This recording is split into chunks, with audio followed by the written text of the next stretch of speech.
सम्मोहन को अंग्रेजी में हिप्नोटिज्म कहते हैं। इस प्राचीन विद्या का एक और जहां दुरुपयोग हुआ और हो रहा है, वहीं इस विद्या के माध्यम से लोगों का भला भी किया जा रहा है। भला करने वालों का अपना स्वार्थ भी इसमें शामिल है। सम्मोहन के बारे में हर कोई जानना चाहता है, लेकिन सही जानकारी के अभाव में वो इसे समझ नहीं पाता है। सवाल ये उठता है कि क्या सम्मोहन विद्या से किसी भी प्रकार का रोग दूर हो सकता है? क्या सम्मोहन से किसी भी प्रकार की शक्ति और सिद्धि प्राप्त की जा सकती है? और क्या इसके माध्यम से दूसरों को अपने इशारे पर नचाया जा सकता है? सवाल और भी हो सकते हैं, लेकिन आखिर सम्मोहन विद्या का सत्य क्या है और क्या है इसका रहस्य? जानने के लिए वीडियो पर बताए गए एक एक वाक्यों को ध्यानपूर्वक सुने, क्योंकि आधा अधूरा ज्ञान अज्ञान से भी ज्यादा खतरनाक होते हैं।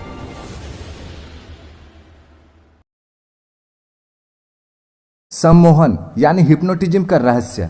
सम्मोहन विद्या भारतवर्ष की प्राचीनतम और सर्वश्रेष्ठ विद्या है। सम्मोहन विद्या को ही प्राचीन समय में प्राण विद्या या त्रिकाल विद्या के नाम से पुकारा जाता है। कुछ लोग इसे मोहिनी और वशीकरण विद्या भी कहते हैं। अंग्रेजी में इसे हिप्नोटिज्म कहते हैं। यूनानी भाषा हिप्नोच से बना है हिप्नोटिज्म, जिसका अर्थ होता है निद्रा, पर सम्मोहन शब्द हिप्नोटिज्म से कहीं ज्यादा व्यापक और सूक्ष्म है। पहले इस विद्या का इस्तेमाल भारतीय साधु संत सिद्धियां और मोक्ष प्राप्त करने के लिए करते थे। जब यह विद्या गलत लोगों के हाथ लगी तो उन्होंने इसके माध्यम से काला जादू और लोगों को वश करने जैसे रास्ता अपनाया। मध्यकाल में इस विद्या का भयानक रूप देखने को मिला। फिर यह विद्या धीरे धीरे विलुप्त सी हो गई थी। आधुनिक युग में भारत की सम्मोहन विद्या पर पश्चिमी जगत ने 18वीं शताब्दी में ध्यान दिया। इस विद्या का उपयोग ईसाई मिशनरियों ने ईसाई धर्म के प्रचार प्रसार के लिए किया और वे आज भी कर रहे हैं। वे लोगों को बार बार सुझाव और निर्देश देकर ये विश्वास कराने में कामयाब रहते हैं कि ईसाई धर्म ही सर्वश्रेष्ठ धर्म है। वे इसके माध्यम से गरीब मुल्कों के गरीबों में उनका इलाज कर इसे यीशु मसीहा के चमत्कार से जोड़ते हैं। वे सभा करके इस विद्या के माध्यम से लोगों को सम्मोहित करते हैं। सम्मोहन का दूसरा रहस्य, चेतन मन और अवचेतन मन। सम्मोहन के दौरान अवचेतन मन को जागृत किया जाता है। ऐसी अवस्था में व्यक्ति की शक्ति बढ़ जाती है, लेकिन उसका उसे आभास नहीं होता, क्योंकि उस वक्त वो सम्मोहनकर्ता के निर्देशों का पालन कर रहा होता है। चेतन मन, इसे जागृत मन भी मान सकते हैं। चेतन मन में रहकर ही हम दैनिक कार्यों को निपटाते हैं, अर्थात खुली आंखों से हम कार्य करते हैं। विज्ञान के अनुसार मस्तिष्क का वो भाग जिसमें होने वाली क्रियाओं की जानकारी हमें होती है, उसे चेतन मन कहते हैं। ये विकल्प और तर्क पर आधारित होता है। अवचेतन मन, जो मन सपने देख रहा है, वो अवचेतन मन है। इसे अर्धचेतन मन भी कहते हैं। गहरी सुसुप्ति अवस्था में भी यह मन जागृत रहता है। विज्ञान के अनुसार जागृत मस्तिष्क के परे मस्तिष्क का दूसरा हिस्सा अवचेतन मन होता है। हमें इसकी जानकारी नहीं होती। तीसरा रहस्य, अवचेतन मन की शक्ति। हमारा अवचेतन मन चेतन मन की अपेक्षा अधिक याद रखता है एवं सुझावों को ग्रहण करता है। अवचेतन मन ना तो विचार करता है और ना ही निर्णय लेता है। अवचेतन मन का संबंध हमारे सूक्ष्म शरीर से होता है। ये मन हमें आने वाली खतरे या इस तरह की खतरों से बचने का तरीके बताता है। इसे आप छठी इंद्रिय भी कह सकते हैं। ये मन लगातार हमारी रक्षा करते रहता है। हमें होने वाली बीमारी की यह मन 6 माह पूर्व ही सूचना दे देता है, और यदि हम बीमार हैं तो यह मन हमें स्वस्थ रखने का प्रयास भी करता है। बौद्धिकता और अहंकार के चलते हम इस मन की सुनी अनसुनी कर देते हैं। अवचेतन मन को साधना ही सम्मोहन है। अवचेतन मन को साधने का असर, सम्मोहन द्वारा मन की एकाग्रता, वाणी का प्रभाव और दृष्टि मात्र से उपासक अपने संकल्प को पूरा कर लेता है। इससे विचारों का आदान प्रदान, जिसे हम टेलीपैथी के नाम से जानते हैं, इससे दूसरों के मनोभावनाओं को भी जाना जा सकता है। अदृश्य वस्तु या आत्माओं को देखना और दूरस्थ दृश्यों को भी जाना जा सकता है। इसके सदने से व्यक्ति को बीमारी या रोग के होने का पूर्वाभास भी हो जाता है। चौथा रहस्य, सम्मोहन के प्रकार। वैसे सम्मोहन के कई प्रकार हैं, लेकिन मुख्यतः इसे 5 प्रकार के माने गए हैं। आत्म सम्मोहन, पर सम्मोहन, समूह सम्मोहन, प्राणी सम्मोहन और परामनोवैज्ञानिक सम्मोहन। आत्म सम्मोहन, वास्तव में सभी प्रकार के सम्मोहनों का मूल आत्म सम्मोहन ही है। इसमें व्यक्ति खुद को सुझाव या निर्देश देकर तन और मन में मनोवांछित प्रभाव डालता है। आत्म सम्मोहन सीखने के लिए नीचे डिस्क्रिप्शन में दी हुई लिंक पर क्लिक करें। पर सम्मोहन, पर सम्मोहन का अर्थ है दूसरे को सम्मोहित करना। इसमें सम्मोहन करता दूसरे व्यक्ति को सम्मोहित कर उसके मनोविकारों को दूर कर उसके व्यक्तित्व विकास के लिए आवश्यक निर्देश दे सकता है। इसके माध्यम से लोगों को चमत्कार भी दिखाया जा सकता है। समूह सम्मोहन, किसी भीड़ या समूह को सम्मोहित करना ही समूह सम्मोहन है। माना जाता है कि यह सम्मोहन करना आसान है क्योंकि व्यक्ति एक दूसरे का अनुसरण करने में माहिर है। इसमें सम्मोहनकर्ता पूरी सभा या किसी निश्चित समूह को एक साथ सम्मोहित करने की क्षमता रखता है। प्राणी सम्मोहन, पशु और पक्षियों को सम्मोहित करना ही प्राणी सम्मोहन कहलाता है। अक्सर सर्कस में रिंग मास्टर प्राणी सम्मोहन करते हैं। इसके लिए वे तीव्र विद्युत प्रकाश, बहुत शोर शराबे, मनुष्य के भीड़, चोट पहुंचाकर, मृत्यु होने आदि के भयों की कृत्रिम रचना करके किसी भी प्राणी या पशु पक्षी की आंखों में आंखें डालकर देखते हैं तो वो सम्मोहित हो जाते हैं। हालांकि ये थोड़ा मुश्किल जरूर है।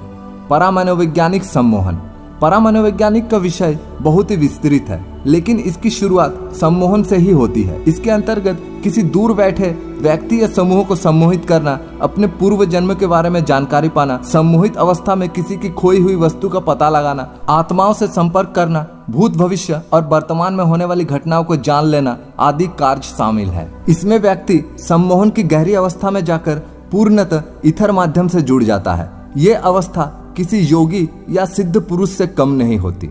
सम्मोहन का पांचवा रहस्य, सुझाव या निर्देश का प्रभाव। व्यक्ति को सम्मोहित करने के लिए उसकी पांचों इंद्रियों के माध्यम से उसे जो सुझाव, प्रभाव, आवाज, सुगंध, वस्तु के स्वाद, स्पर्श दिया जा सकता है वो देते हैं। सुझावों द्वारा व्यक्ति सम्मोहित हो जाता है।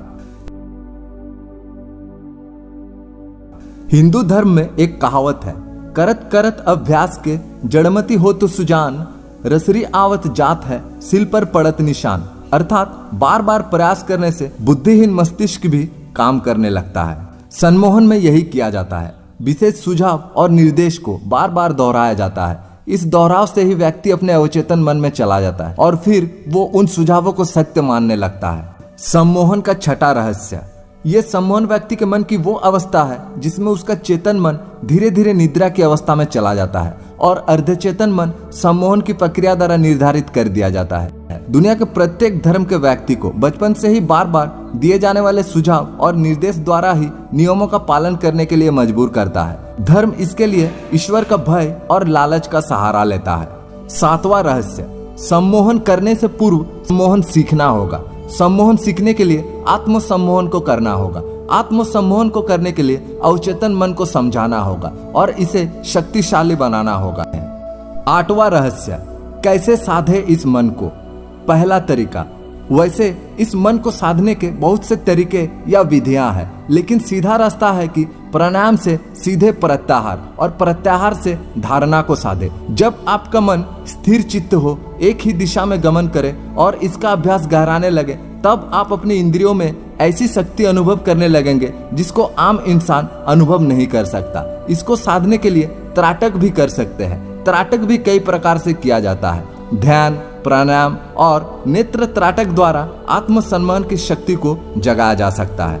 दूसरा तरीका, शवासन में लेट जाए और आंखें बंद कर ध्यान करें। लगातार इसका अभ्यास करें और योग निद्रा में जाने का प्रयास करें।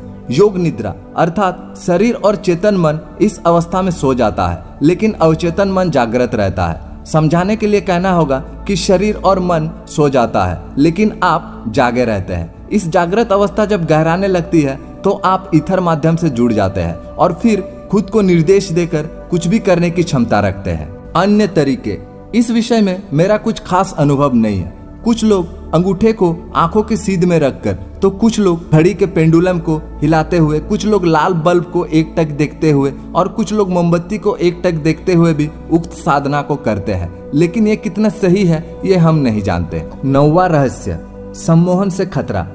आत्म सम्मोहन या किसी सम्मोहनकर्ता से सम्मोहित होने के खतरे और नुकसान भी है। सम्मोहन का चेतन मन पर गहरा प्रभाव पड़ता है। चेतन मन अवचेतन मन का गुलाम होता है। अवचेतन मन जो सुझाव या निर्देश देता है, चेतन मन उसे ही सत्य मानता है, भले ही तार्किक रूप से वो गलत हो। इसलिए आत्म सम्मोहन से पहले सकारात्मक विचारों की शिक्षा लेना जरूरी है। यह सकारात्मक भाव और विचारों को जगाने वाली किताबें पढ़ना चाहिए और उनके दिशा निर्देशों का पालन करना चाहिए। सम्मोहन के फायदे हैं। सम्मोहन से किसी भी शारीरिक रोग को कुछ हद तक ठीक किया जा सकता है। किसी भी मानसिक रोग को बहुत हद तक ठीक किया जा सकता है। इसके माध्यम से किसी भी प्रकार का डर या फोबिया को दूर किया जा सकता है। इससे व्यक्ति का विकास कर सफलता अर्जित की जा सकती है। सम्मोहन से दूर बैठे किसी भी व्यक्ति की स्थिति जानी जा सकती है। इसके माध्यम से शरीर से बाहर निकलकर हवा में घूमा जा सकता है। इसके माध्यम से भूत, भविष्य और वर्तमान की घटनाओं को जाना जा सकता है। इससे अपने पिछले जन्म को भी जाना जा सकता है। इसके माध्यम से किसी की भी जान बचाई जा सकती है। इसके माध्यम से लोगों का दुख दर्द दूर किया जा सकता है। इसके माध्यम से खुद की बुरी आदतों से छुटकारा पाया जा सकता है और साथ ही भरपूर आत्मविश्वास और निडरता हासिल की जा सकती है। तो दोस्तों, सम्मोहन यानी हिप्नोटिज्म के विषय में विस्तृत जानकारी आपको कैसी लगी नीचे कमेंट सेक्शन में बताएं। वीडियो अच्छी लगी तो वीडियो को लाइक करें, इसे अपने दोस्तों के साथ शेयर करें और इसी तरह के वीडियोस के लिए नीचे का रेड बटन को दबा के चैनल को भी सब्सक्राइब कर ले, क्योंकि इसी तरह के वीडियोस इस चैनल पर हम लाते रहते हैं। तो दोस्तों, आज की इस वीडियो में बस इतना ही। मिलता है फिर नेक्स्ट वीडियो में कोई नई और इंटरेस्टिंग टॉपिक के साथ। तब तक के लिए गुड बाय।